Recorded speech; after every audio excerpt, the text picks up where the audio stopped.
boy, just be yourself. If people don't like it if you're being yourself, fuck them.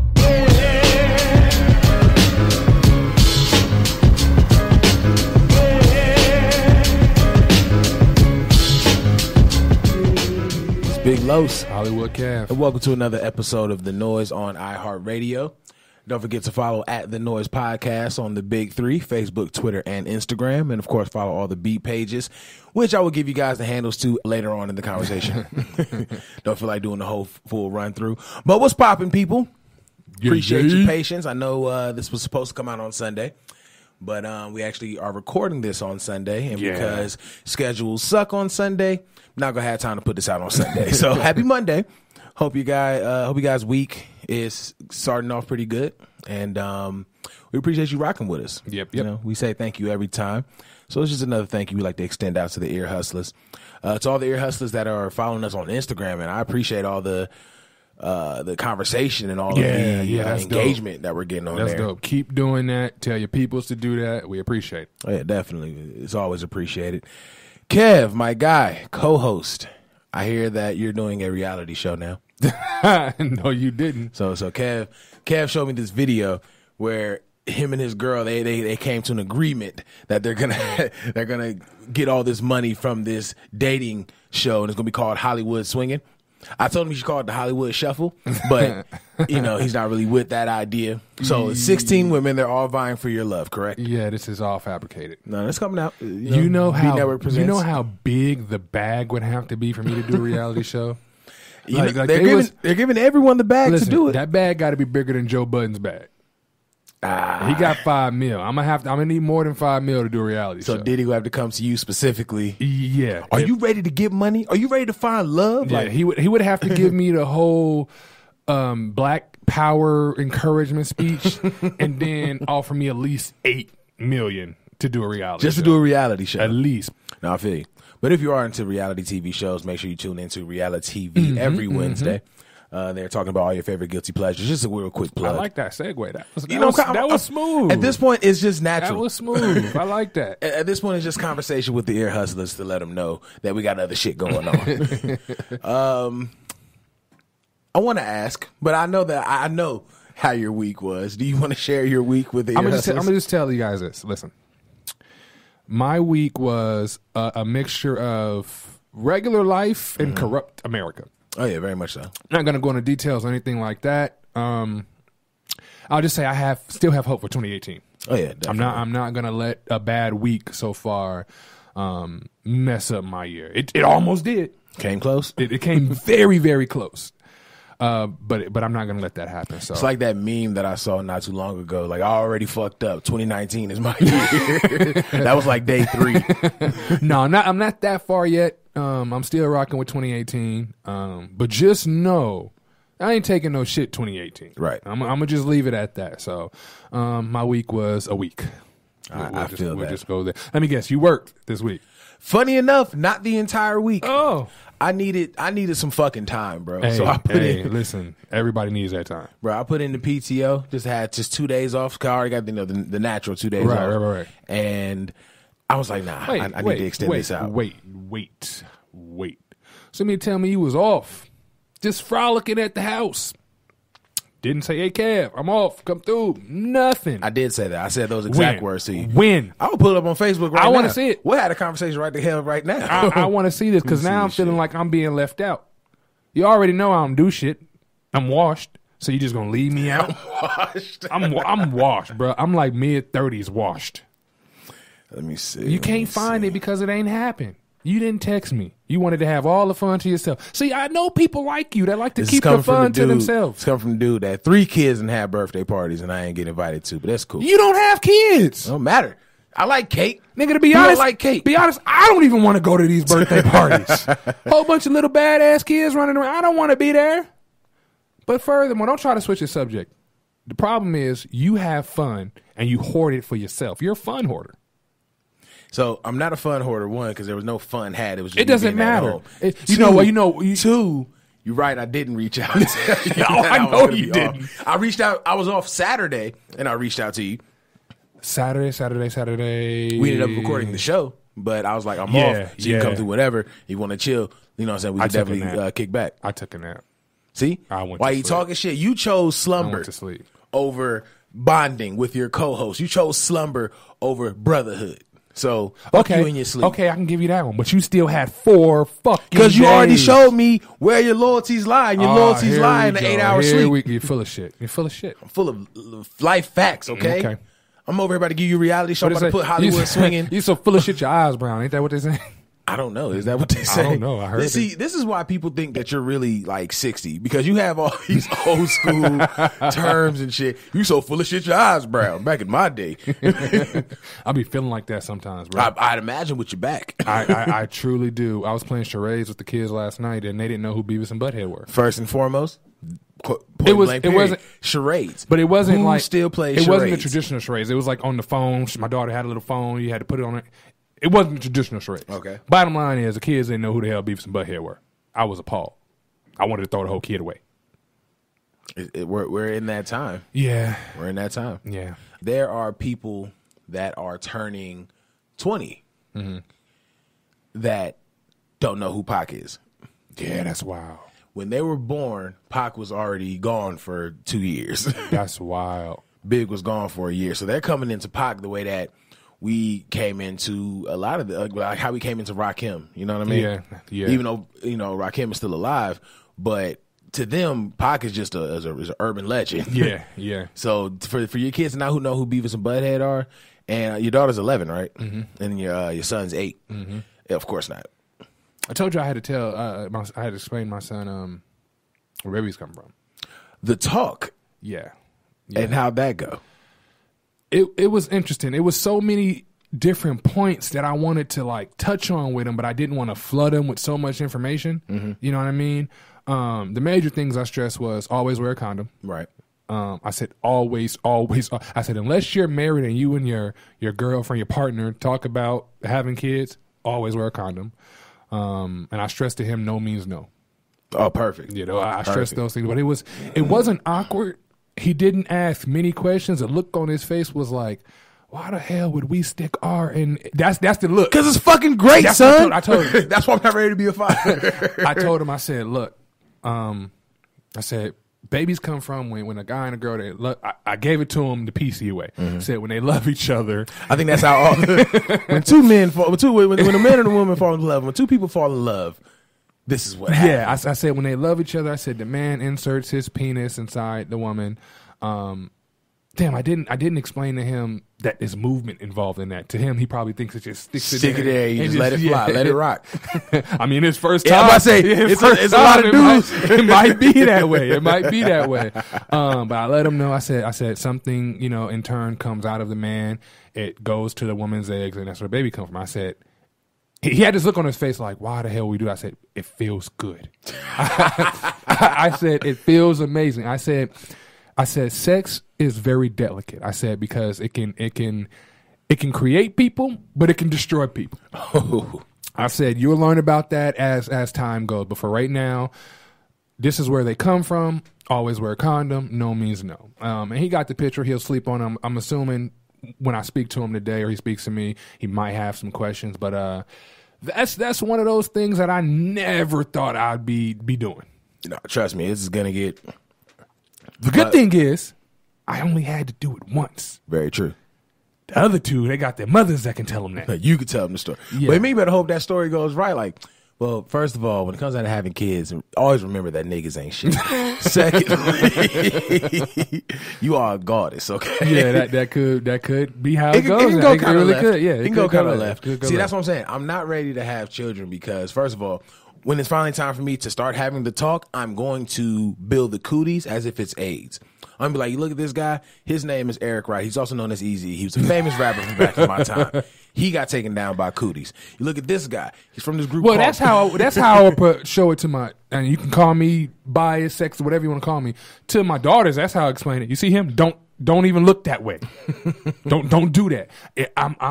I will say that when my daughters bring home the date for prom, whatever the case is. Oh, I feel bad for that kid. Yo, I felt that way bad for that when kid, I watched the trailer for Den of Thieves. Man, yes. And my man came in with the red flag. Yeah. In his pocket square. I was like, I would have done the exact same thing that 50 did. Like, no, come outside with me real quick. Because you think you a thug. You think you gangster. Let me highlight. Let me show you some real niggas real quick. Yeah, that's going to be exactly how I am. But what's worse is that I don't know if I can not punch him in the chest for coming in my house with a red flag in his pocket square. No, if I think for the sake of that movie, he handled it correctly. But I think for us real people, I think it could go a little bit differently. Me personally, if that happened to me, I would let him know, like, you think you really about this gang shit, bro. Something happened to my kid. I show you who about that shit. Right. You know what I mean? And you can call whoever you feel like calling. You can get whoever you want to get, but it's not going to end well. You could test it all. Yeah. You know what I mean? Do that. But yeah, I just feel bad for because I'm going to have to let him know, like, hey, you know what I mean? So good times with children. Can't wait till you have yours. First of all, quit wishing that evil on. I can't wait till you have your. Oh my! When I get that text or that call, hey, you know she pregnant. Oh boy, I'm gonna be jumping for joy like it's my kid. First and foremost, you're way too calm in that call. When you get the calls, Kevin, I can't believe it. As soon as you start crying, I'm already know she's pregnant, huh? How far along is she? No, your first thing, did somebody die? I wouldn't be crying for death. I swear to God. The only thing that died is me. I'm dead inside. I'm dead inside. I no longer have a future. Well, damn. That's a little extreme. No, I'm gonna go to the full extreme when it's finally time for me to have a kid. Because I'm telling you, dude, I'm not saying I'm not ready, but I know that I'm not fully immersed in the millennial culture. Like, in my head, okay, if I can't whoop my kid, even though I grew up on whoopings and I grew up on getting smacked with a switch, I grew up with getting an iron thrown at me. Niggas don't know about going to pick the switch off the tree. Exactly, in tears. They don't know. And you got to pick a strong one because then she's gonna send you back out there to go get another one. Yeah. But I have to. One of the things I'm lucky about is that I pledged. So in my head, I'm like, all right, so I ain't got to whoop my kid. Oh, but I'm going to put this nigga through the ringer. I got some shit for him. You know what I'm saying? So the last thing I would want is to hear that I shouldn't be disciplining my kid that way. I should just give him a stern conversation. Man, that's when you say that's going to be that. That's when you say, this is my household, fuck you. And that's what I'm saying. But that's the last thing I really need. I really don't need all that kind of extra ass attention. You did what to your child? Like, I made him do 6 inches for 10 minutes. And then when he was done with that, I made him go do some wall sits. And then afterwards, I took him to yogurt land. That's like, what you tell him, like, dude, would you rather that or would you rather he get a beating? He got to have some form of discipline. He did 20 minutes of calisthenics or he can get 10 seconds of an ass whooping. It's a reason why he ain't shooting up to school when your kid is. But that's a different story. Because you told Johnny to go stand in the corner. Right. You know what he was doing in the corner? Plotting. Johnny was plotting. Oh, really? I got time to think. This bitch gonna make me stand in the corner? Okay. The fucking corner? I know dad's safe codes. No, man, kids are the best unwarranted blessing you can think of. I can imagine. I love my niece. You know what I mean? They like I was telling you, man, my kids have made me soft. My daughters have made me truly. Don't get it twisted. I still put your face through a wall. But it's not angry at all. They definitely had softened me up. Definitely. So like I said, they're the best unwarranted blessing you can think of. That's great. You know, I'm not there yet though. You will be. We'll see what happens when I turn 30. I think I'll be more keen. So like, you know, let me continue this legacy. But then that's another thing I'm kind of nervous about, because if I have a girl and like, now I said the illest player, the biggest players and illest heartbreakers in the world, God pays us back and makes us have precious little girls. If I have a girl, she's going to end up lesbian because I'm not letting like no nigga is about to come through. You know what I'm saying? I thought I was wrong for feeling that way. she's going to end up lesbian. I thought I was wrong for feeling that way, but hey, it is what it is. Now, let me ask you this question, because it's actually going to tie into, and not directly tie into a conversation that we're going to have on this show, but let me ask you an honest question. And the question was posed to me as well. I'll give you my answer. If your son or your daughter approached you and told you that they were homosexual, how would you feel? My honest feelings as a heterosexual male, I wouldn't like it, but I wouldn't shun him for it. Right. Because at the end of the day, it's I don't give a damn who you're having attraction to. If that person makes you feel good about yourself, then I'll be it. Like, again, as a heterosexual male, yes, I'm teaching my son to be heterosexual. I want him to be heterosexual. Right. But if he comes to me and says he's gay, hey, okay, cool. Well, let's go look at some things that happen with it so we can get a better understanding. And let's just move forward from that. You meet a nice dude, bring him to the house, we can chop. I'm going to do the same thing to him. Hey, nigga, something happened to my son. I'm going to fuck you up. Exactly. It's going to be the same way. But I don't think I would have any adverse issues. It'd be something, it wouldn't be something I have to get over. It'd be something to be like, damn. Well, all right, fuck it. Let's get it. So, and I brought that up because when I had this conversation with this person a while ago, they were like, no, you see, you're a fucking unicorn. Men don't just automatically think that way. And I had the same conversation with my UTC fam. I had this conversation with Chips and Snack. And when they asked me, I was like, I mean, I have no choice but to accept it. I can't just put them back in the pussy, shake her up, like, let's try this again. You know what I'm saying? And hope this all works out. I said the exact same thing. Like, no matter what, if my son or daughter come to me like, oh, I'm gay or I'm trans, whatever the case is, it may not be the most ideal thing in my head, but I'm like, that doesn't change my love for you. It doesn't change the fact that you're my child. And if you feel as if identifying a certain way is what you truly are, or if you feel like, I'd rather be with someone of the same sex, then that just is what it is. And just like you said, it's going to be handled as if it was handled with a hetero child. Right. One thing I don't understand is when you do have the people who like, well, no, I just don't have a child anymore. I just, I can't go on knowing that my son's a bitch, or I can't go on knowing that my daughter's a dyke. You know what I mean? Like those type of dudes makes me wonder what was, you sit here and you call your son a bitch. You say he's sensitive, all this other stuff, but you were so sensitive that your son made a lifestyle decision. And you just like, nope, can't do it. Wash my hands. Right. That shows who's the bigger sensitive person. That shows who's the bigger bitch. Right. You know what I mean? It really does. My thing with this, with all of it in general is, why is it so mainstream? And I don't mean in mainstream like they're trying to push it on us. I mean like, why do people care about who other people are sleeping with? Gay or trans people shouldn't have to go through the shit that they're going through. Because it makes more sense to argue with motherfuckers than to have constructive conversations. Like, I truly don't understand why someone feels angry or a certain kind of way that these two people love each other or these two people want to be with each other. You're not in that household. You're not in that relationship. What does it matter to you? Right. It's not stopping your money. It's not causing you health issues. You know what I mean? They're not doing any harm to anybody. Why do they have to go through a lot of the shit that they go through? But on the flip side, I do see where it's contradictory with the Ginuwine thing. Oh yeah, well I guess we can go ahead and get into that now. No, I totally agree. Just to kind of give some people a backstory. So Ginuwine is on Big Brother UK. I think it's Big Brother, right? Yeah, I think so. So he's on Big Brother UK. Why is he on UK? I mean, are you looking for Ginuwine anything America? No. But anyway, so he's on Big Brother UK, and it has 2 trans women on it. Or I think it's 2 trans women. I don't know. I don't watch the show. Excuse me. And they were having a whole conversation like, why are you more open to dating a regular woman than dating a trans woman? And, Ginuwine wasn't being disrespectful. He was just saying, that's my preference. Like, I don't, like, knowing that someone's a man, I'm not attracted to men. I don't want to be with men. Whether I'm, confused by the fact whether it's a man or not, or whatever the case may be, I don't want to deal with a man. So the situation ended with the trans woman wrapping her arms, and being politically correct, I guess, wrapping her arms around Ginuwine. And Ginuwine was actually going into her shoulders as she was doing it. And then when she said, how about a kiss? He was like, no.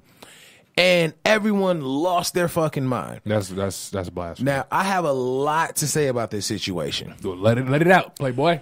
First and foremost, no one looks at the fact that Ginuwine, when she put her arms out, Ginuwine was going in her arms. So if he's transphobic, why is he not afraid to be seen laid up on this trans woman? Right. You know what I mean?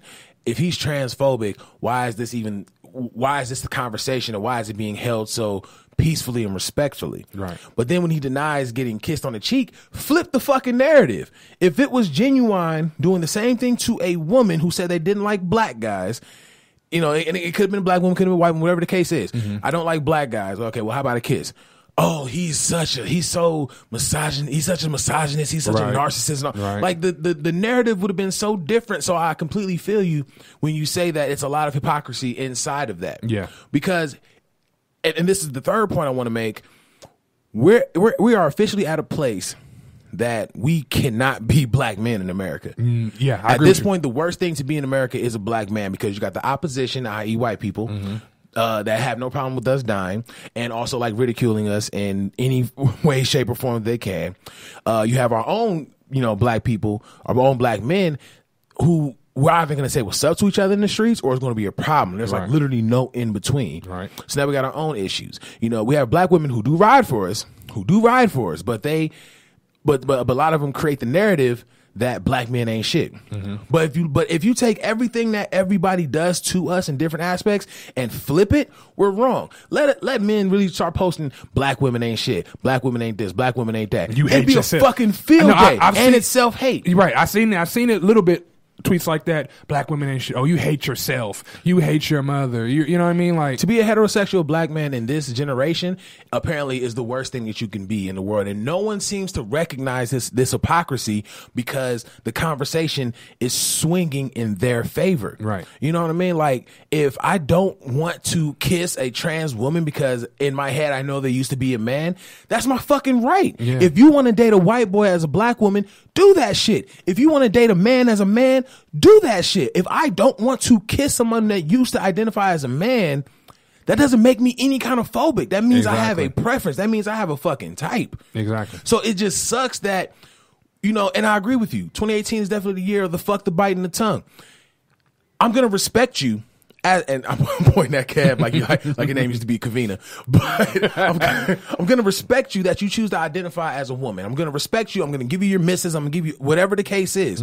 But if I don't want to date you, I don't want to date you. Right.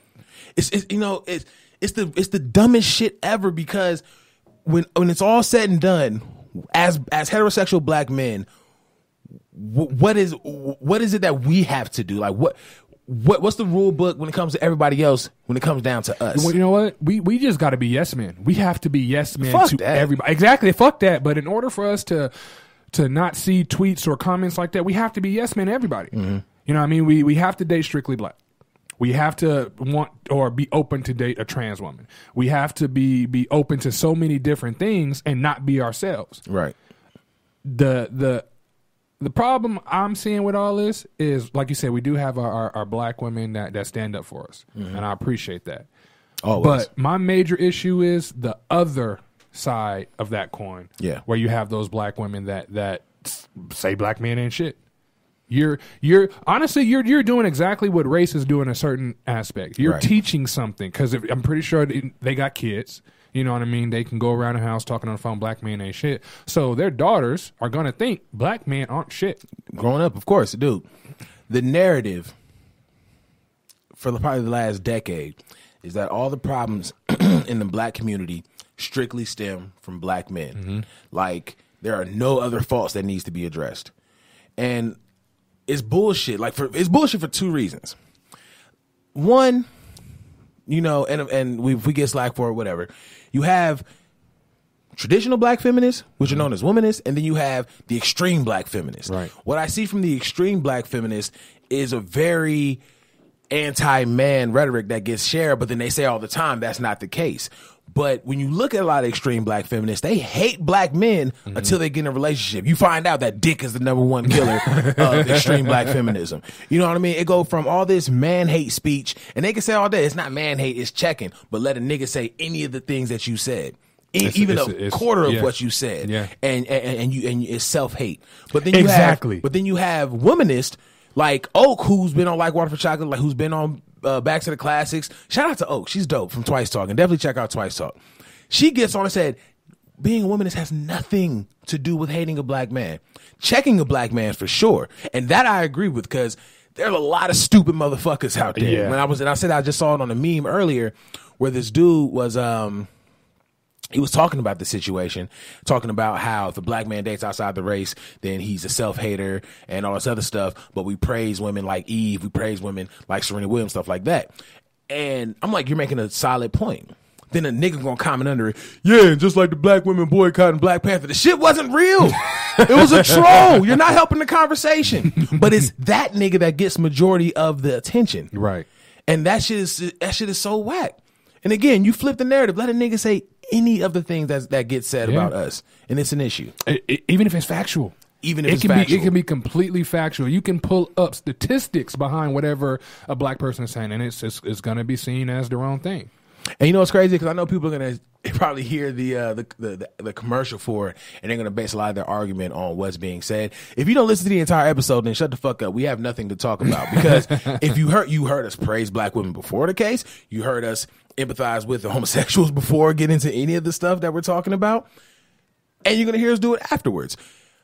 I would be sitting here as a bold-faced fucking lie if I said that they are a plethora of black men who just are completely shitless, and that unfortunately help generalize the whole, because that percentage is probably greater than the ones of us that are actually trying to move right. Right. I agree with you. So it definitely fucks it up. But even when it comes down to that, and then we actually had to get back to the Ginuwine thing. I guess we're getting too personal, and then I'm going to be called bitter, by the way. So be ready for that. But when it comes down to that, there's also another narrative that if you are emotionally scarred as a black man, you need to get therapy and don't expect a woman to stick around. But yeah, what are we always told? It takes a strong man to handle a broken woman. Yeah. So there's an expectation for us to be around for you to fix what you got going through. But if a nigga's going through something, you're going to go through that on your own.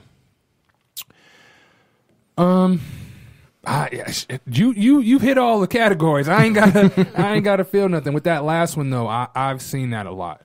I've seen that a lot, and not only would it doesn't help that particular relationship, but it doesn't help the community as a whole. Because what's going to happen is, to keep that woman, he's not gonna get help. Right. He's gonna meddle like everything is cool, going through the motions, and in turn hurt that woman. Right.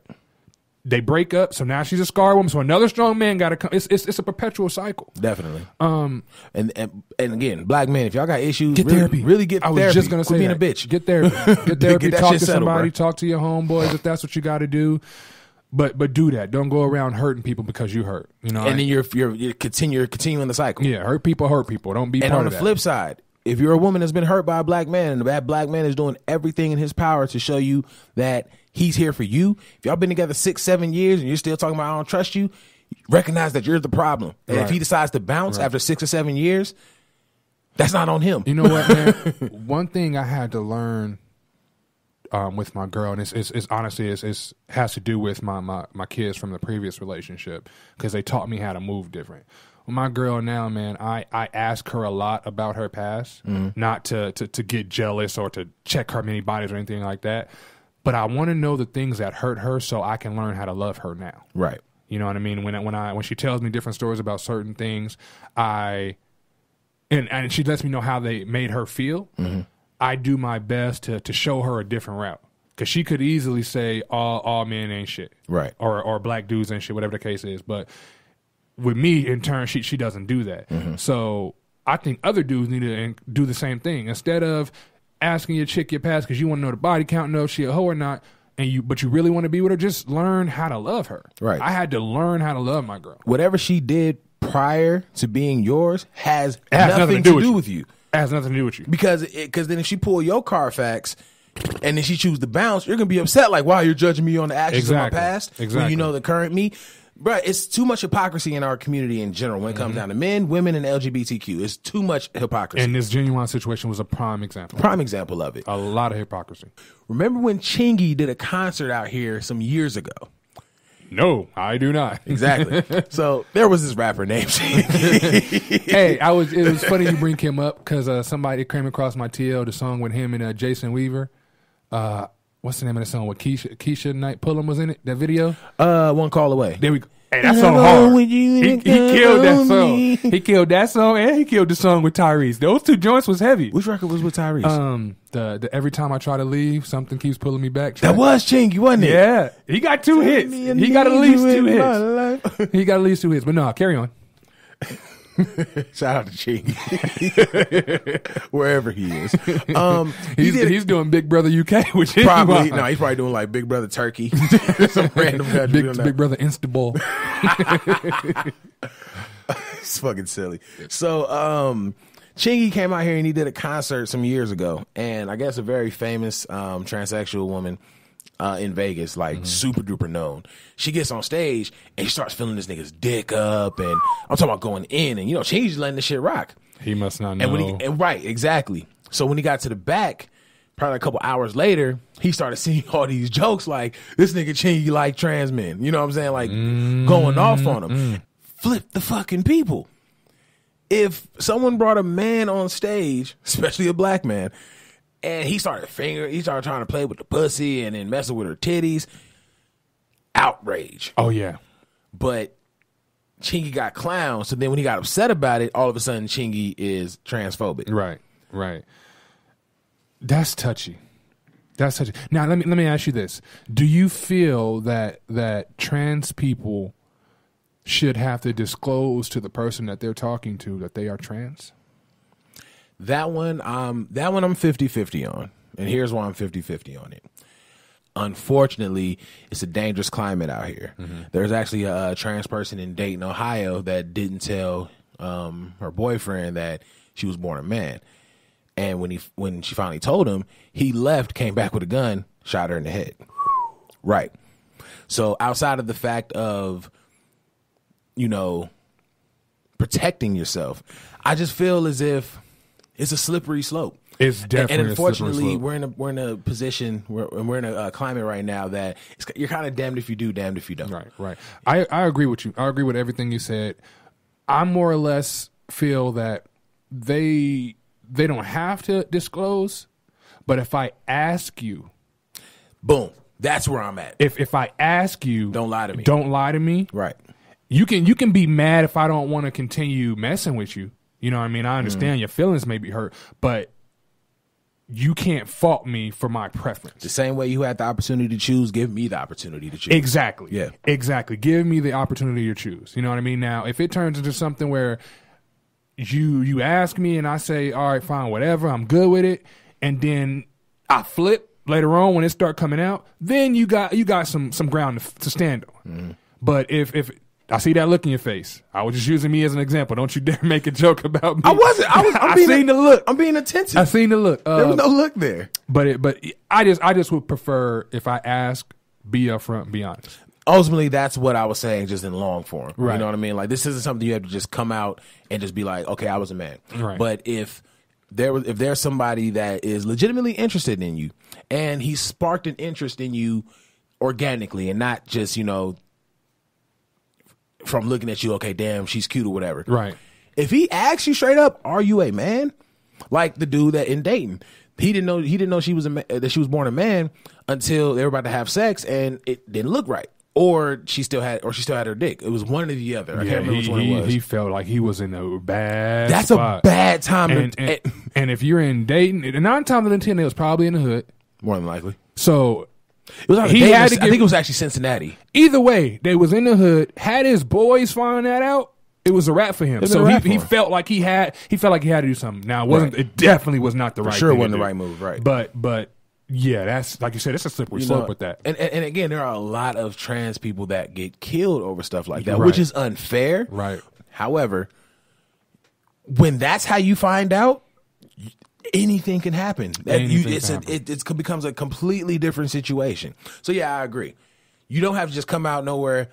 I was born a man, but if I ask you, be real with me, and then let me make the decision the same way you made the decision. Right. Exactly. And that does not make me transphobic. It does not, because in turn, this go to your point. In turn, if you are trans and we vibing, you tell me, yeah, I'm going to tell you that's not my preference, but that doesn't mean we can't be friends. Right. That doesn't mean we can't be cool. Shit, maybe I know somebody who might be into that kind of thing, and y'all hook up and y'all cool. You never know. So don't call me homophobic. You know what I mean? Me personally, I don't even like that word in general, because that means scared of something. I ain't scared of shit. Right. So yeah, that one's a slippery slope. It's funny. Then we can actually move on to the H&M conversation. But I remember being in grad school and I was having a conversation with the trans friend I was talking about, and she identifies as Victoria. And I mean, whole deal. Wear women's clothing. Didn't go through with the surgery. She's a pre-op, but the whole deal. And I remember I went outside and asked for a cigarette, and she was like, "Here you go."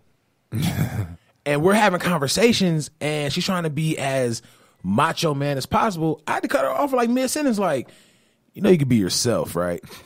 And he was like, I am. I'm like, I can promise you and bet every dollar in my pocket, this is not how you are when you're talking to anybody else. Be yourself. You know, even though my acceptance doesn't matter, I'm accepting of all people. Right. As long as you're a human being and you have a good heart, that's all I give a fuck about. Who you fuck has nothing to do with me. I was in a holding cell with a transsexual. He identified as a woman. Now, we were all, well, he identified as a woman. You can tell he was trying to be a woman, but he was still a dude. Right. So we all looking around like, shit, what's going to happen to this guy in jail? But he was cool as shit. Right. You know what I mean? It was cool as shit. I'll be at the table now. I'm pissed off because I'm in here. Come, hey, yo, you finna get out. Don't even trip. It was cool as shit. So I'm saying that to say, don't just dismiss somebody who's not into the thing sexually as homophobic. Right. You know what I mean? Exactly. Because who knows? Me maybe talking to dude in there, and mind you, I was the biggest. It's only dude. black men, though, that immediately become homophobic or sexist or displaying colorism. Like, that shit ain't more rampant amongst women. But who's to say, like, by me talking to that dude, I'm the biggest person in jail, and being cool with him, that it didn't make whatever time he had in there a little bit easier. Exactly. I think he was getting out like the next day anyway, but it could have made that time a little bit easier. That one conversation was the little piece of acceptance that he needed to make it through the night. Exactly. Or not only that, like I said, I'm the biggest dude in there. That little conversation, I know everybody else is looking like, at this big ass dude talking. That could have saved him from an ass beating that night. Exactly. Right. You never know. All I'm saying to say is, at least me and Los, we don't care. We can't speak for nobody else but ourselves. Exactly. We gonna be, as long as you cool people, we cool people. We're gonna get trashed for this episode. Fuck it. Come on the show and do it. Anyway, sticking with black people and how the rest of the world views us.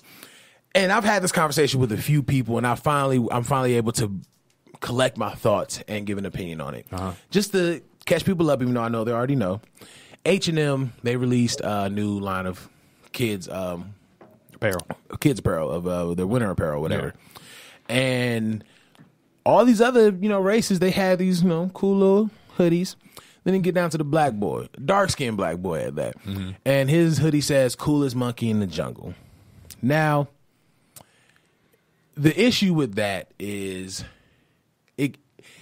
it's to a point nowadays that you should legitimately know better. When you know there's something that's going to piss off a community and you still like, we're going to go ahead and do it.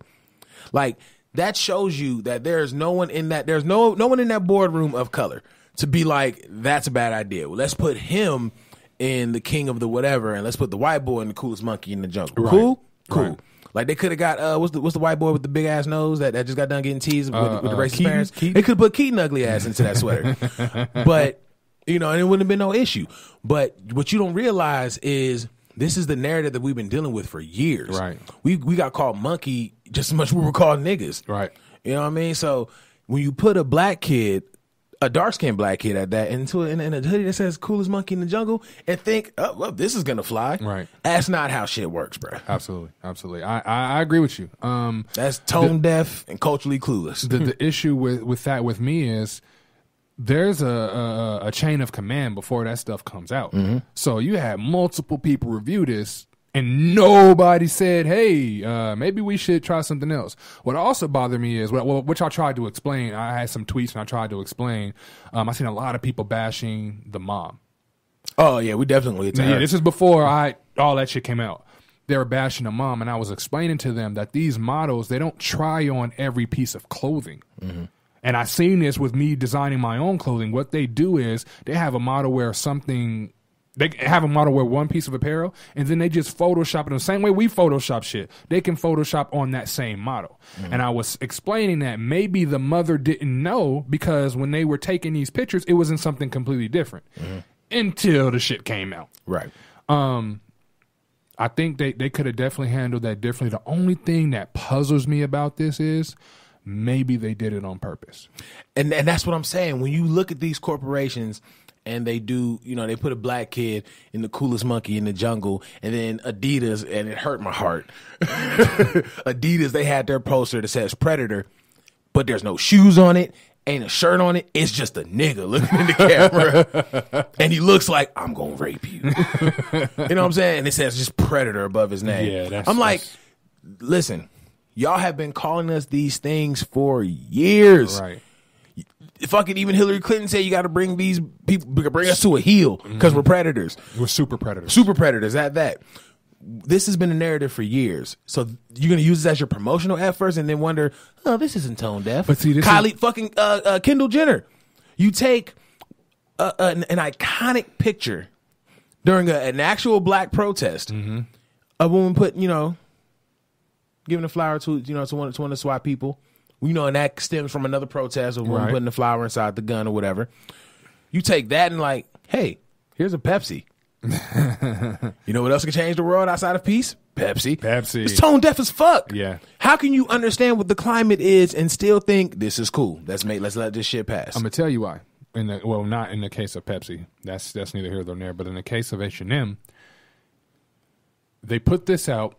Outrage. Boycott H&M. But they know they're not going to get boycotted. If anything, I would not be surprised if their sales increased after this.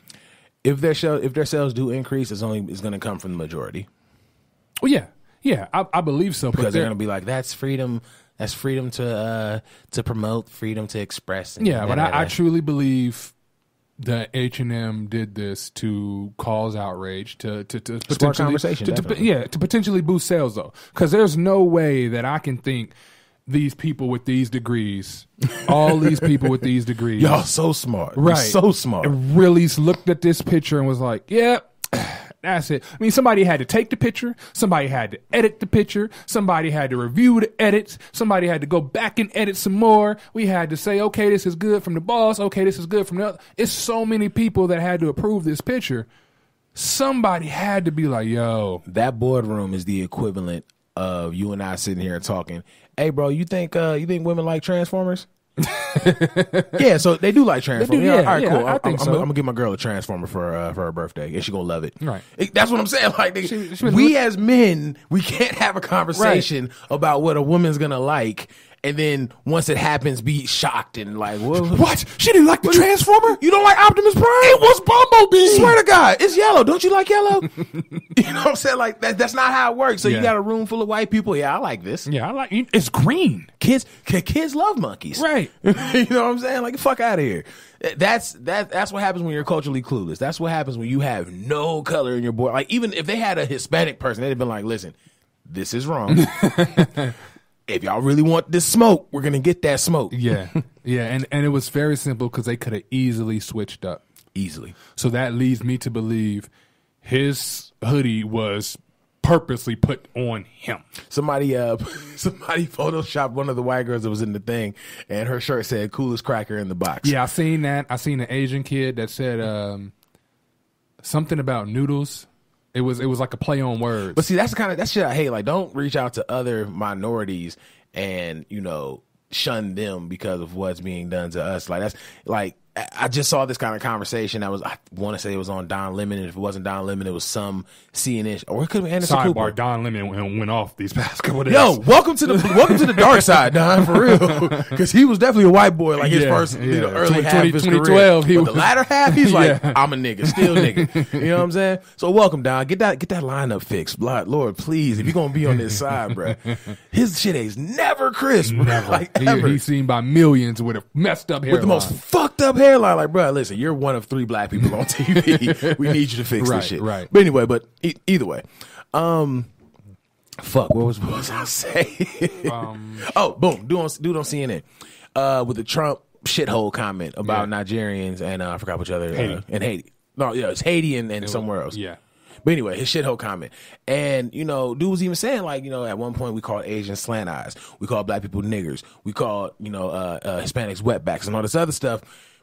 So, like, when black people start photoshopping, they're doing the same thing to other minorities as if they aren't ostracized in this country. That shit to me is kind of weird. Like, stop doing that kind of shit. What, like the Photoshop? Yeah, like photoshopping other races.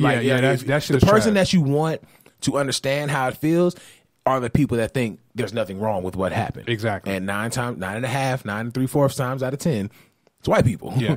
So I remember when the coolest cracker in the room picture came out and in the box came out. Oh, so why is no one going crazy when white people are called cracker? I'm like, why does that outrage you more? Why does that piss you off more? Where was your comment when it happened to us? And if it does piss you off more, then you should understand why it pisses us off more. Exactly. It's really that simple. It's such a stupid conversation. I want to touch on some more of this H&M conversation, and then of course I want to get into some hip hop. We're already pretty far into the episode. The Weeknd, he stopped his deals with H&M. I don't know if he kept a check or whatever the case is, but he pulled out. I think Nicki's starting to get slack now because she hasn't denounced her relationship with H&M yet. That's crazy because even G-Eazy stopped his. G-Eazy stopped his too. Yep. That's crazy. Do you think, now that they're losing that urban bag, well, I'm sorry, they're losing the urban representation, do you think that'll actually help black people boycott? I mean, I don't think G-Eazy was one of the people pushing black people to go to H&M, but now that you see that there are some artists who like, my morals are bigger than the bag, do you think that's going to help the boycott? No. How you figure? Because people gonna do what the fuck they want to do. Very true. You know what I mean? You can say H&M did all this shit and you don't like how they moving, but you got $45 in this party, you need a dope shirt. You taking your ass to H&M. Right. You know what I mean? I think the reason people wouldn't protest or boycott is because they're so stuck in their ways and too lazy to find other alternatives. Mm-hmm. You know what I mean? It's other places you can go to get that shirt. It's great. It's great that people are pulling out if that's what they want to do. If they feel like their morals are bigger than the bag, it's great. It shows some pulling out. It shows some humility. But when it comes to the rest of the people, nah. Me personally, I've never shopped at H&M, so it's easy not to shop at H&M. Right. But for the people that do, nah, I don't see them. I seen a chick when all this went down, like the day it went down. She was like, "Man, I got a 30% discount at H&M. I ain't stopping shit." That's really how it is for everybody. That really is. It's gonna come down to the bag. Yeah. you got a discount? Hell yeah, I'm going to H&M. 30%? Hell yeah. Fuck you, me. You gonna buy it for me? You gonna pay that ladder? I know Diddy came out and said he offered the kid like a $1 million contract or something like that, which is dope. That's gonna change the kid's life. But I mean, after what his mom came out and said, would you offer that? And I think they're from like Switzerland. I would still offer it. But the fucked up thing is, you know that because he's a child, he wouldn't get none of that bread. He would get some of the bread, of course. But what I'm saying is, because he's a child, you know for a fact she has to get that bread too, which is why I think she made that statement telling people to get over it. Because that she got the bag already? She got the bag already. I'm pretty sure H&M reached out to her and was like, yo, we kind of, we were fucked up. We kind of need a black person on our side right now. I can see that, but also something I read too that said that they were from Switzerland. Mm. Now, from what I've known, just dealing with tourists of the same color, they don't necessarily have the same views or even went through the same things that American blacks have went through. Mm-hmm. Now, to my knowledge, Switzerland seems like the hell of a place to go. Seems real chill. You know what I mean? Free healthcare. Food is pretty much the same as here. Hot cocoa. I believe. I enjoy Swiss mix. I believe they speak English. Switzerland seems like a dope place to be. So with that in mind, her upbringing definitely wasn't the same as if she grew up her entire life in Switzerland. Right. I think that also played a part in why she said get over it as well. She doesn't understand what it is to us. Right. If I'm Puff though, I don't know if I'm offering that, man. Yeah, I don't think I'm like. I feel like he offered it just to kind of be Puff. Yeah. But but knowing that the mother who signed off for the kid to be in it, who signed off on everything, is like, get over it. I'm like, first of all, someone take a picture of this woman so we can get her about the sunken place. no matter where she's at, we need that because right now the teacup is stirring. Make sure the flash is on. Make sure the flash is on. Make sure the nose starts bleeding. But you look at that kind of situation, and for the kid, this is gonna suck because it's gonna live with him forever. Yeah, and because people will always be able to pull up the comments. Exactly. They'll always be able what to his mother said, the whole nine. Yeah. So Puff offering that money was probably to turn everything around, but honestly, the mother's comment may have fucked that up. Yeah. If it didn't fuck it up, then more power to him, I guess. Hey, get the bag. Yeah, they got the bag, but I'm hoping that maybe she can understand why this is an issue for us. You know what I mean? If we can't get H&M to understand why it's an issue, at least we can try to get the only black person to understand that. And if she don't understand it, then it's a fight not worth fighting for, honestly. Right. Oh, no, I feel that.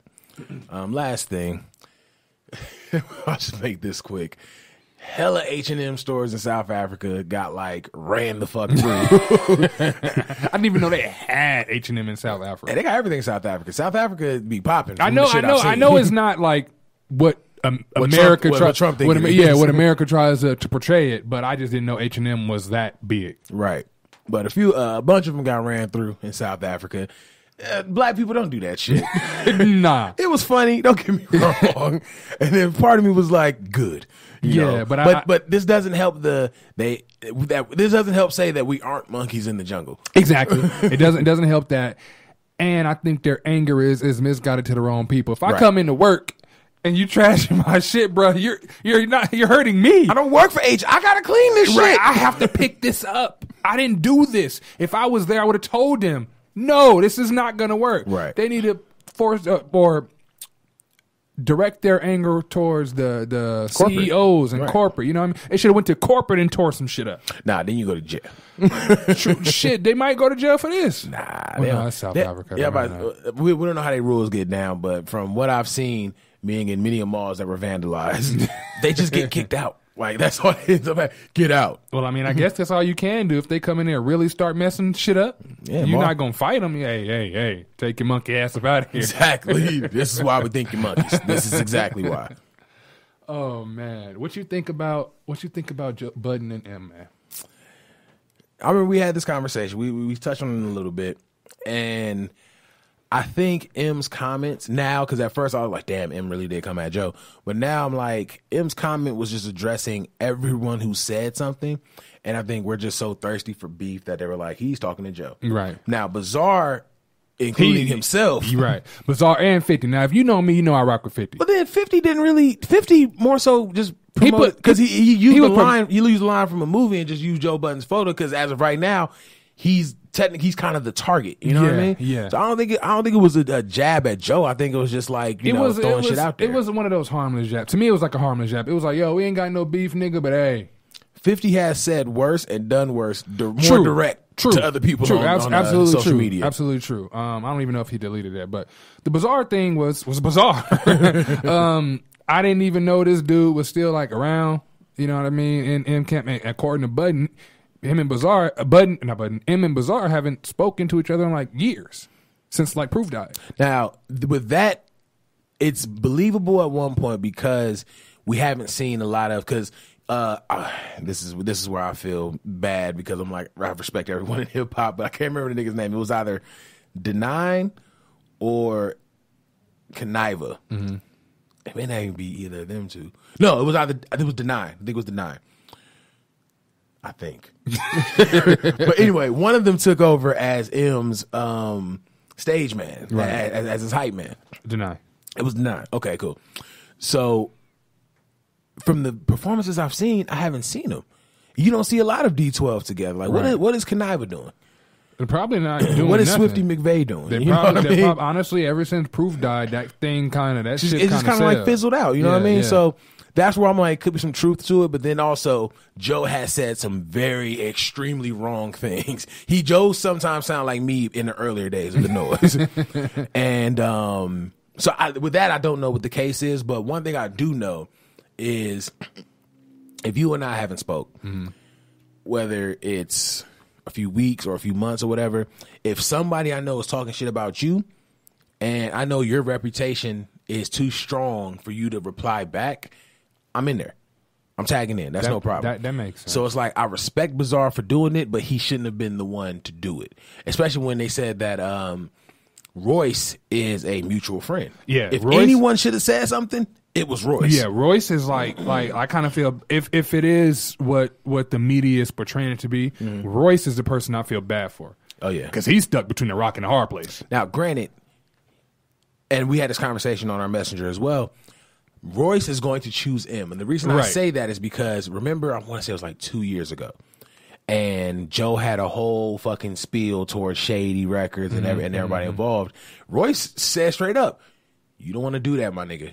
You really don't want that problem." Right. Absolutely. Royce would definitely. They got more history. Right. Even though him and Button is like brothers, he definitely has more history with him. So I would expect if it turned to that, it would go to that. Right. The thing is, Joe's smarter than that. He's not going to give bars, Sam. And in this whole thing, I feel like Joe did nothing wrong. I'm going to be completely honest with you. And respect to Royce the 5'9", he's really not my favorite in Slaughterhouse. But, you know, the nigga's nice.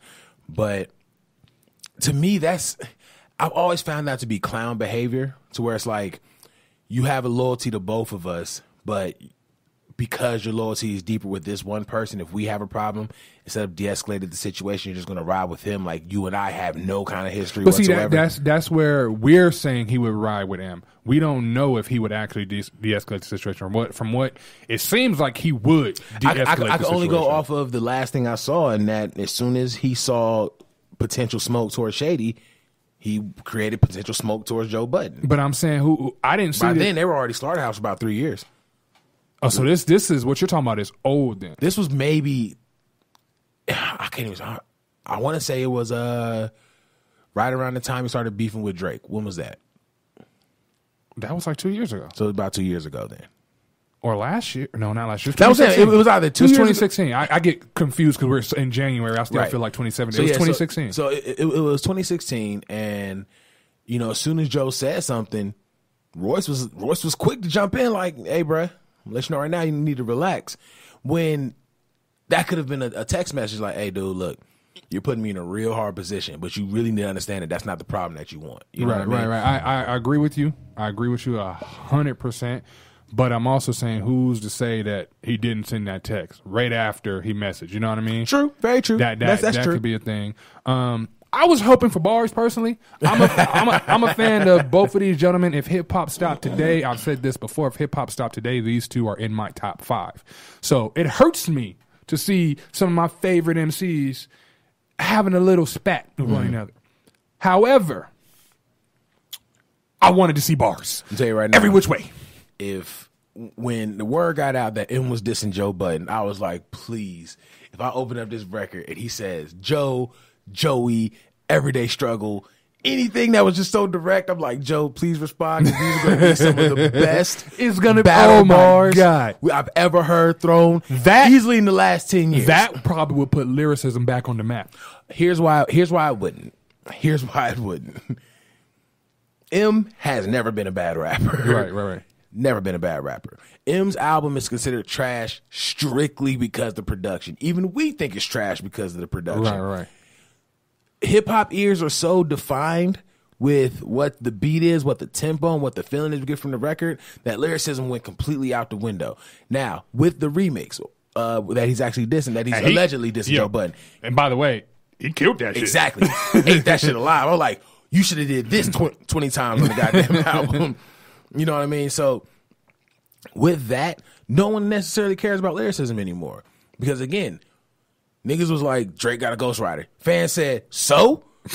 The fuck you mean so? This is a real infraction in hip hop. Right. You get demerit points for this exactly. shit. I was hoping for bars.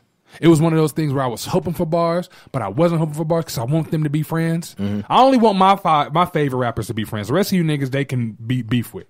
That's my bias. You know, even in hip hop, it could be anything, because Royce and Proof were in a situation that niggas was about to get beat up and gunned down. Yeah. And they were able to squash the beef. Yeah. So it's like nothing is impossible. I think the only beef that would never be squashed is Gucci and Jeezy. Yeah, that one. That shit will never. 50 and Ja, that's never dying. You know what? I don't think the issue's really between 50 and Ja anymore. I think it's more such as a 50 and Irv. Because Irv just won't shut the fuck up. Well, that's why it's more 50 and Irv right now, because Irv came back to the forefront. You know what I mean? I think if Ja came back to the forefront, it'd be the same thing. We'll just say 50 and them. Ja is, I think he's on tour right now with Ashanti, so he's buzzing right now. He can be. When the last time you seen him on social media, T.O.? When the Fire Festival shit When happened. the last time you seen 50 on the TL? This morning. This morning. That's the difference. I think those two. I mean, but you can say the same thing. When was the last time you seen Irv Gotti on one? I think it's more so just a conversation thing because Irv just won't shut the fuck up because he just wants to be seen as the dude that interrupted hip hop so much with potential next Tupac. You know, the conversation is continuous. So 50 doesn't see the reason to shut the fuck up if I could just keep attacking Irv. If Ja ain't saying shit, well, yeah, then you know I'm gonna give somebody this motherfucking attention. Well, yeah, I'm not saying 50 gives attention to Craig from New Hampshire. Yeah, you know what I'm saying? That's true. I'm not saying his beef isn't with Irv. I'm saying that beef with Ja is still there. Right. Well, yeah, it's still there. If you met 50 and was like, yo, you and Ja cool, he probably snuff you. That's what I'm saying. Only reason I don't think that's the case is because I think it was last year. Maybe last year or 2016. 2018 did just start. But Ja was on The Breakfast Club. Mm-hmm. And he was like, it was weird. He was like, the weirdest thing ever. Me and 50 was on the exact same flight, sitting right across from each other. He said they both just chuckled, and that was the flight. True. I mean, he says the only time we was going to cross paths again was when we was getting off the plane, and that's exactly what happened. 50 let Ja go first, and that was that. So I'm like, I understand you may not want to smoke, you know, in a public place to where some shit can go down. But the shit that y'all were talking about, I mean, my man stabbed you. Right. Now, I ended your career. Right. That's an instant snuffing person. Right. You're absolutely right. But I do believe where they were, that big dynamic played a part. And who's to say on that flight, some fans are like, yo, 50 and John Hill, we might want to tell a flight attendant to keep shit straight. Yo, John was saying, he's like, no, for the people that knew, that flight was tense. And yeah, I can only imagine. I'm going to be real. If I was on that flight, I would have been turned around in my seat the entire time. I would have been the most obvious nigga, like, hey, what y'all doing? What's about to go down? Hey, 50. You know that's Ja, right? Right. Exactly. How you feel about that? Ja, you were the man. Yeah, you were the man for so long, but you were. That You guy made right there, 336. right there in D5. In the aisle seat? He did that too. Right. I'd have been so ready for the smoke. That's funny. That's too funny. But just getting back to M and Joe, I would have loved to see bars come out of it, but I also would love to see this get fixed, considering... I think it is, honestly. I believe it's because I believe the space that Joe is in right now, he probably called M. Right. Because Joe is on Twitter every day, all day. Right. When this shit broke out, this nigga was barely tweeting. Gone. You know what I mean? I think even on his podcast, he even felt like he didn't think the shots were coming at him personally. And after hearing the lyrics, after reading the lyrics, I can see how he feels that way. Because even when I mentioned to you, I was like, where is he talking to Joe about? He's definitely talking about Act. It sounds like he's talking about Rory and Mal, which are Joe's counterparts on his show, and maybe it's a few other people, but I can't say that. Me personally, I'm with Joe. I feel like he's not directly attacking Joe. But regardless of that, the masses think that. So with that being said, I believe somebody had to reach out to somebody else and be like, yo, let's figure this shit out. And I think right now would be the best time because... You know, and that's one thing I did want to say on this show, too, and you mentioned it before, we really didn't give enough respect to Joe Budden to the 2017 that he had. He created a show that controlled the conversation in hip-hop. Right. He had his kid, got married. They didn't get married. Oh, they didn't get married. Oh, okay. They're not married. They just had a kid. Had his kid. His girl is bad. And he closed out the year with a multi-million-dollar contract with Revolt. That man had an uncanny talent in 2017 that made his 2017 just absolutely amazing, considering that this is the guy that people considered was Mr. Fall Off, Mr. One and Done, and Mr. Irrelevant. Now, I say all that to say, with the attention that's on Joe Budden right now, a Joe Budden album.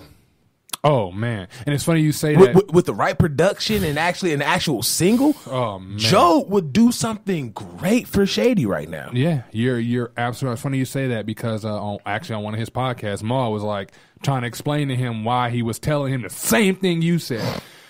Joe just isn't. He said his thing, which made sense. He was like, I'm making more money now than I ever did rapping, so I go back to rap. I understand that. They're like, dude, you got a passion for it. But he did mention, which I want to know who. Think I kind of know who, but I don't know. He did mention on his last show when he was explaining all this, he said, if it's one particular rapper that's coming out, he said, I'll come out for him.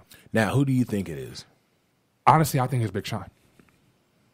Why does everybody want the problem with Big Sean? I don't think he wants the problem with Big Sean. I think he's criticized Big Sean's rap or Big Sean's music to where Big Sean may feel a certain kind of way enough to attack him.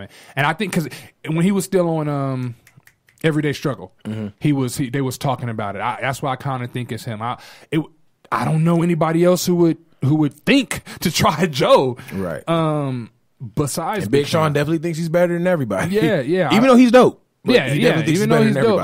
And the crazy thing about that is Joe says Big Sean can rap. The funny thing about Joe is he'll big you up and mean it, but he'll also let you know your faults in the most disrespectful way as possible. He'll give you harsh criticism, but it's constructive criticism nonetheless. Exactly, and that's what people, i.e. Migos, don't really understand.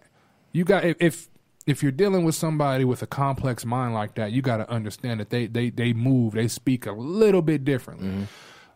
With that being said, if Big Sean decided to take shots, oh boy, the field day that would commence. First off, man, 2018, stop being so fucking sensitive with constructive criticism. Yes. If somebody tells you that your shit is whack, that's gonna resonate more with you than I think you could do better. Yeah, you know what I'm saying? It sounded okay, but you know, especially if you're in this league, of fucking hunters and gatherers, you need not be sensitive because then you're gonna get your shit took by one of these hunters and one of these gatherers straight up. Absolutely. But I think I just saw something to say that J-Rock was coming at Big Sean on a recent record. Now, I know that stems from the conversation between him and Kendrick.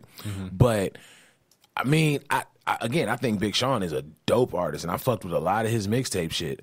But I don't think he lyrically has it to go up against those kind of lyrical... Nah, when you're immersed in hip-hop, you can hear who has that battle in them, even if they haven't battled before. Right. You know what I mean? There's only one person that surprised me when it came to that, and that was Wayne. When him and Jay-Z had their little spats. Yeah, it did. Granted, it wasn't like no big cold diss thing. I was just surprised that Wayne can be that witty had it not been in any type of beast before. That goes to me saying you can hear it with different people. I didn't hear it with Wayne. You can hear it with different people. I definitely didn't hear it with Drake. Don't hear it with Big Sean, but you can hear it with the likes of J-Rock. You can hear it with the likes of Kendrick, kinda. You can definitely hear it with Schoolboy. You can hear it with different people. Why only kinda with Kendrick? I have to ask you that. Because I'm not saying I don't think Kendrick can body anybody. I think Kendrick would put, he's on a different wave right now. You know what I mean? Kendrick seems like the type where he'll welcome any beef that'll come, but he'll be calculated, like, do I really need to do this? You know what I mean?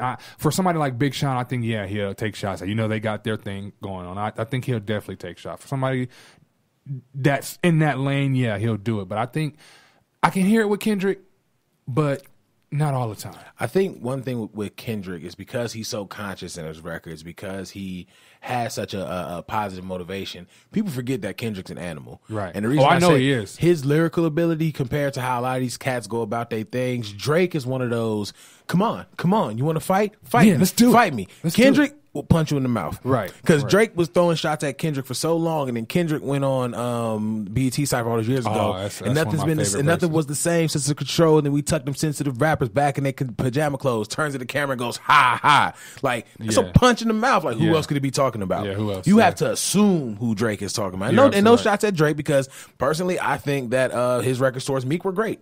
But you have to try to assume, like, who is he talking about? Who is he trying to, whose wasp nest is he poking at?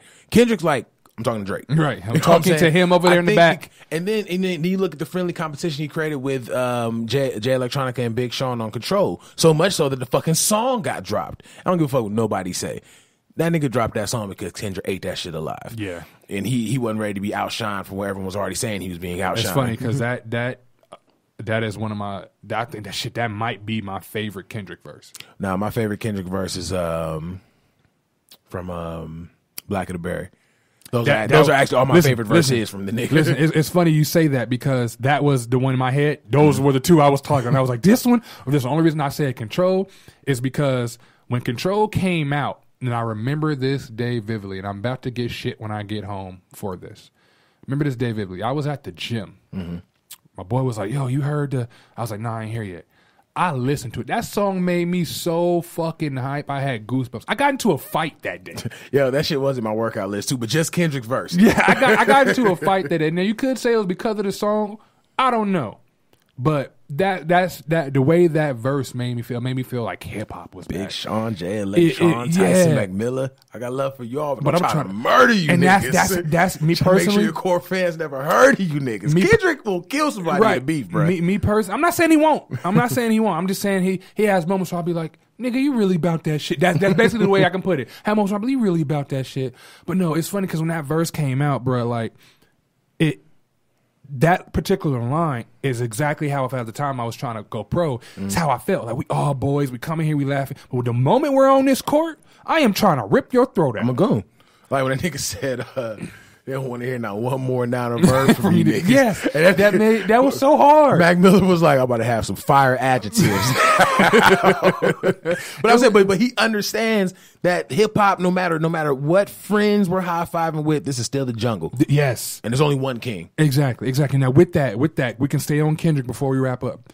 How do you feel about Lupe saying what he said about Kendrick, far as Kendrick is not a top-tier lyricist because he doesn't use metaphors or punchlines or double entendres or anything like that? I would have gave that more attention. I would have gave it more, if this was Lupe from The Cool. Uh-huh.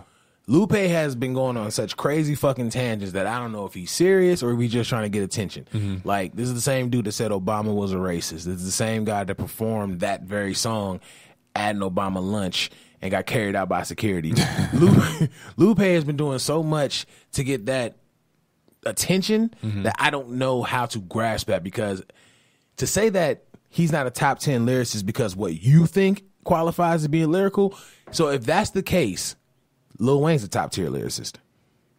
But a lot of people say Lil Wayne is a top tier lyricist, period. Oh yeah, of course. A lot of people saying that he's honestly the best rapper, period. Right, but in that, okay, so on the flip side, if punchlines make a top tier lyricist, then Lil Wayne's a top tier lyricist. But if all these other things make a top tier lyricist, then Lil Wayne's not a top tier lyricist. Right, I Lil Wayne is just punchlines. Right, I agree with you. It was funny to me that funny to me that Lupe said this when actually I was listening to it last. It was funny how it played out. Actually, now I think about it. Keep going. I have one more thing with it. On the song of The Cool, Streets on Fire is my favorite Lupe song. Mm-hmm. He does none of the stuff he says Kendrick does. That's what I was just about to say. And that's why he does none of that stuff. Lupe doesn't have punchlines. No. He is a conscious spitter. He's a guy that raps to educate you. He likes to educate you and likes to tell stories. Now he does have metaphors, because it was on that particular album he does got a track where he raps and he's using the buttons. Oh shit! He's using the buttons of a 360 Xbox 360 controller, which I thought was dope. No, his metaphors is dope, but that's a smart rapper. Because Kendrick, because if that's the case, Kendrick got metaphors for days. He does. His thing is He said because he doesn't have witty punchlines and shit like that. When have you ever heard a Lupe punchline? I was like, that was clever. Exactly. You've never heard that. You've never heard that. So in saying this, you're saying that you're not a top tier lyricist. Maybe he doesn't hold him to the same capacity. His peers do. His peers think. So then, who are you to speak on what a top tier lyricist is? If you don't meet your own standards, then you can't. I can't tell a single nigga how to get his hair braided. I can't. I can't. Nah, player, that shit don't work for you, my nigga. Like the fuck. Yeah. You know what I'm saying? I can't have that conversation. So how can you tell me what a top tier lyricist is when you don't meet the qualifications to be a top tier lyricist? That's the most backward shit ever. It is. I wanted to get your thoughts on it because me personally, I was like, nah, you got Kendrick fucked up. That's why, and I put it out, put it on the Noize page, and I said, do you think Kendrick is top tier lyricist? I put in parentheses, yes. Yeah. I feel like this is a sentiment that you and I both share. Yeah. But you can't give criteria that you're not following. You can't give, because then that voids it, because you're not experienced in what you consider a top tier lyricist. You don't follow the criteria. Shit, you made a whole song called Dumb It Down trying to clown the niggas who have metaphoric punchlines and shit like that. I don't know if he was trying to clown him. I think he was trying to make a point, but I get your point. He was trying to make a point, but in that point, it was just... Going back to Kendrick, it was just like him, calling out all the rappers by name, to where he wasn't trying to start beef. He was trying to tell you, nigga, this is still the jungle. Right. I love to see y'all eat, but I want to eat way more than y'all do. I want to be that guy. And it still got taken the wrong way. Dumb It Down could have been trying to make a point, but guess what? It still got taken a certain way. Yeah, you're right. You're absolutely right about that. I thought it was interesting. I mean, I don't know what's going on with Lupe. One minute he's talking like this, and next he's in a kimono and a samurai sword. I don't know. I will say he looks deadly with that fucking samurai sword. He looks nice with the sword. He looks like he'd cut a nigga off. Like, he really take a nigga down. You know what's so bad? They reached out to like hella people, hella Asians that are actually immersed in that culture. Like, yo, how is his samurai sword game? Is this shit up there, or are we just easily impressed? Like, what is it? And they was like, no, he's nice. Yeah, he's nice. He might be able to really cut some shit. He might got the juice. This is a long one. We haven't done something like this in a while, but really great conversation, good sir. Mm-hmm. I think we owed this to him. I think the last show was short, wasn't it? It was pretty short. Yeah, I think we owed this to him. You're welcome. Kev, let them know where they can find you at, bro. _ Hollywood Kev on Twitter and Instagram. Hollywood Kev with a 3 on the E for Snapchat. Los. At Big Los UTC on Twitter. Big Los IG on Instagram. One thing I do on Instagram, I'll comment and I'll talk to people with shit like that. I just don't post that much. So holla at me. Of course, at the Noize Podcast on Facebook, Twitter, and Instagram. Follow Beat Network at Beat_Network on Twitter, at Beat Network on Instagram, and Facebook.com/BeatNetwork1. Like the page, join the conversation, share the shit. Of course, go to BeatNetworkOnline.com so you can get caught up on all your articles. Shout out to Dwayne, BeatNetworkOnline.com/merch, and get you some official Noize apparel, as well as you can holler at all the other shows as well. That had a lot of on it, so that took some time to slip out. As always, we appreciate you guys tuning in. Los be slipping out. That's the conversation I'm having with my kid. Like, I normally slip out with you. Didn't make it. Nope. Didn't make it. No. You know, I realize, and this is about to sound so bad. I don't have a weak pullout game. I have a lazy pullout game. So like, you already let off 2 shots before. No, it don't even be that. It can be like, I'm going. I'll be like, oh, I need to pull out. Oh, it's too late. You're pregnant. And on that note, as always, we appreciate you guys tuning in. As always, we appreciate your support. And as always, it's Big Los. Hollywood Kev. It's the Noize.